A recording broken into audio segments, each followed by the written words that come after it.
Chaos in Venezuela, a massive power outage thrusting the country into darkness overnight, and millions are still without power. Venezuela's government is claiming conspiracy to explain the collapse of the power grid in the country. President Maduro speaking out on Twitter, blaming Americans for the electric war. Secretary of State Mike Pompeo refuted Maduro's accusations, tweeting in part, quote, "Power shortages and starvation are the result of the Maduro's regime's incompetence."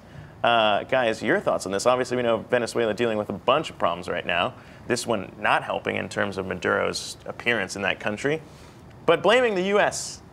for a power outage. First of all, following this on Twitter and seeing the videos that are coming out of hospitals where in the maternity ward, the nurses are literally pumping machines by hand to keep the babies alive and, fanning them by, a piece of paper because they have no electricity. It is so heartbreaking. They have no food, they have no electricity.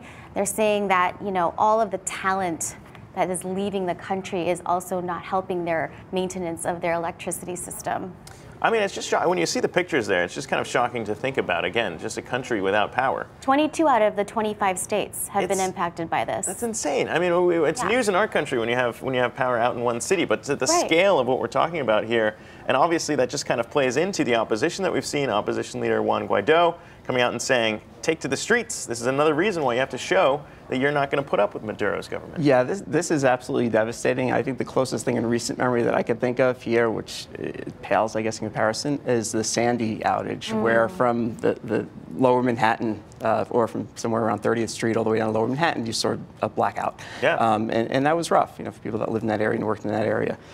But imagine if it was 4 out of the 5 boroughs. I mean, that's pretty much what it is on the scale here. It's an entire 22 out of the 25 states that are completely blacked out. Yeah.